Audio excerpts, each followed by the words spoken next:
Hello y'all, I'm back with another video and this is episode 5. Oh my god, it's episode 5. So hello y'all, welcome back. Of course, this is episode 5 of Healing My Inner Child, and I want to talk about some stuff and super excited to share it with you guys. So we left off on screaming. Now I really want to talk about the mind because it's still very relevant to screaming, everything. A lot of healing is here, and it usually ends up affecting us in some way physically, whether it's through an ailment or whether it's just our attachment styles, just all types of stuff. But I want to share with you all a little bit more about the mind and how it is related to my inner child, because it may help you heal your inner child. All right. So, growing up, I had very big emotions. I also had I had very big emotions, and sorry, I got distracted because I thought my dog was gonna bark because she heard something. Anyways, but I had very big emotions, and because of that, I was told that you're too sensitive, or I felt like I was an inconvenience whenever I would feel a lot of my emotions.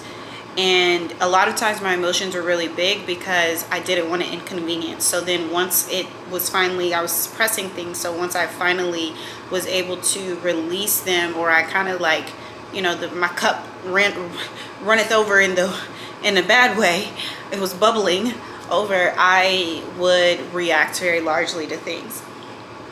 So because of that, I learned to just kind of say, you're overreacting, you're too sensitive. And so I quieted that. That was the way for me to deal with things, similar to what I dealt with bullies and things like that. It's all very much so related. Again, I felt I am too much. My good and my bad emotions are too much. I must shrink in order to protect myself, right? Because no matter what you do in society, you want to fit in. You don't want to be an outcast. Even if you are an outcast, you still try not to be an outcast until it gets to a point where you're like, no, actually, I do want to be an outcast. Some people purposely do, but typically as children, as adolescents, and as young adults, that's not the life that they purposely choose. It is likely they were forced into it, or they felt the safest that way. So anyways, because of that, some of the things that I would be told is like, sometimes when people would make a joke and I would be like, I don't think that's funny, or I think that's mean. And they're like, you don't know how to take a joke. You can't take a joke. You're sensitive. You're this, you're that. All of that made me not trust myself, because I'm constantly getting feedback anytime I express myself that I'm too much, I'm not good enough, I'm an inconvenience, I'm a burden. I would hear that whether it was from people at school or whether it was from family. I would hear that. And not all the time directly, like those are the words, but if you feel like you're angry and you want to express your anger and you're being told it's too much, then now you're like, it's too much, right? Because if it's coming especially from an elder, you're supposed to be knowledgeable, you're supposed to be guiding me, you're who I look up to. So if you tell me it's too much, then I need to not be too much, right?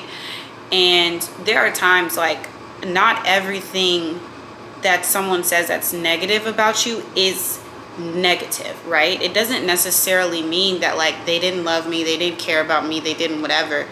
A lot of those things have to do with they didn't have that capacity for themselves because they were never taught it. And so in their mind, it's best to suppress. So that's how I operated. I suppressed myself. I suppressed when I felt something was bothering me. If I was sensitive, I suppressed that. But that causes me not to trust my own emotions. That causes me not to trust my gut.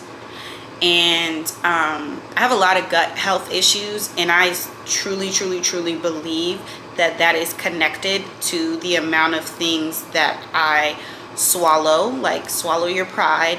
I think that is connected to that. It's not scientifically proven, but you learn a little bit about chakras, things like that. I think it's very much so connected. When you say no to something, you don't trust your gut. But I think it's very important to ask yourself, when you feel like you don't trust your gut, why would you lie to you? Now, sometimes your fear gets in the way and you lie to you. But let's just say sometimes this happens, especially as a woman. You could be walking somewhere at night and you sense someone's energy is off, right? So you kind of start to, like, think about all the different scenarios, how to protect yourself, things like that, right? Why would you lie to you? Why would you lie to you? You don't just do that just for everyone. Or let me think of another example that's maybe not, I feel like that can be controversial. Let's just say, all right, here's a really good one. You are about to make some chicken. This has happened to me before. You're about to make some chicken. Open the chicken. Something don't smell right. Do you listen to that gut instinct? Your nose is saying something's not right. Or do you say, oh no, it's okay, and then what happens? You end up getting sick. You're like, dang it, why didn't I trust myself? Part of healing your inner child is healing your mind. At least for me, was healing my mind and beginning to trust myself. And it would start small, and it takes a lot of practice. And there were times, and there will probably still be times, where I'm overcompensating for that, so I'm a little bit more hyper vigilant. But learn to trust yourself. You cannot trust yourself if you don't practice. So learning to trust yourself is the same as it was when you were, a younger kid and you were learning, to play an instrument, or you were learning to play a sport, or this, that, and the third. Like, you don't come off all-star level in the beginning. It takes practice. So does trusting yourself take practice. And you can start with such small but very important things, such as, that meat doesn't smell right. I'm just not even going to eat it. You know what I'm saying? When you meet a person and you're like, I just get a funny feeling about them. And it doesn't even have to be that they're a dangerous person. This has happened to me like so many times. I'm like, just have a funny feeling here. And lo and behold, every time I didn't trust myself, I paid that price. Listen to yourself, and each time you have that gut feeling, before you even fully react, ask yourself, would you lie to you? Now you got to remember, there's a difference between you and there's a difference between fear. Would you lie to you? Or is this your fear getting in the way? So sometimes when it comes to, I would say, like dating or friendships or any type of relationship, maybe you had a negative experience. And so for me, like, okay, I'll just talk about, again, being bullied as a child. When it came to me making friends, I did have a lot of negative experiences. So because of that, I'm like, my gut doesn't tell me something's right. Okay, why didn't your gut tell you something was right? Did they do something? Did they say something? Whatever they did or they said, was it triggering because someone who harmed you did that? Or is it triggering because this is an uncomfortable feeling for you to feel loved, to feel received? Start asking yourself those questions and start writing things down. Like some of the things that I do, I write things down. I mean, I got my notes here where I'm, sometimes when I get an idea about a video, I'm like, okay, let me hurry up and write it down. If I don't have a pen and pad, I prefer pen and pad. I just feel like it sticks so much better. But break it down. Why do you have that gut feeling? Is it you or is it the fear? Because you wouldn't lie to you.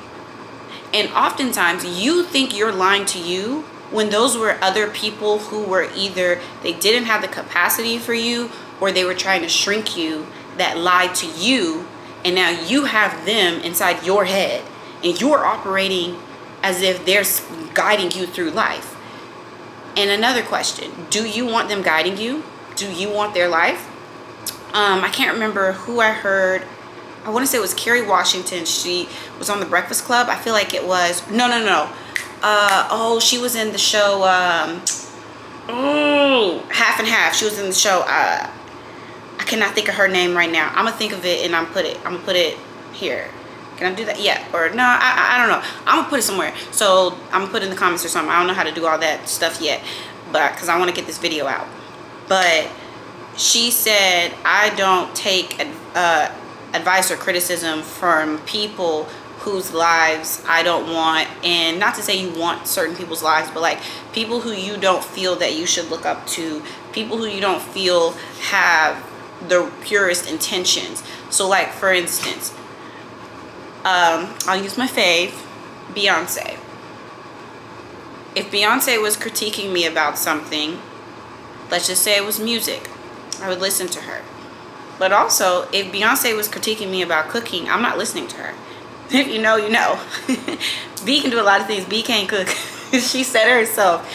But, you know what I'm saying? Like, stop always listening to what other people say. And a lot of times in our childhood, we were conditioned to believe that because people either didn't have the capacity for us or purposely shrunk us to not believe in ourselves.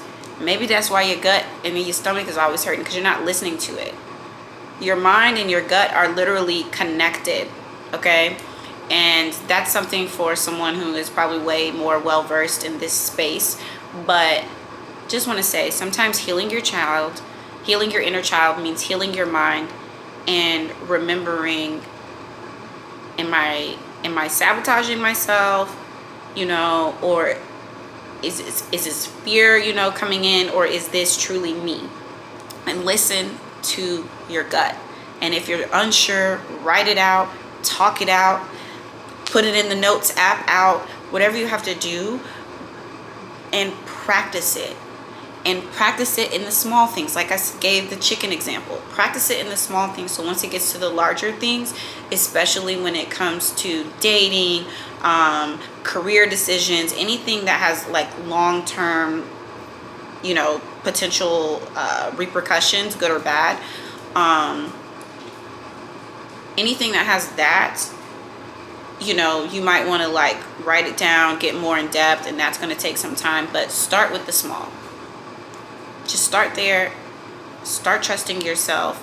Your inner child wants to see you succeed. And even though that inner child might have been suppressed, silenced, whatever, they want you to succeed, and they would not lie to you.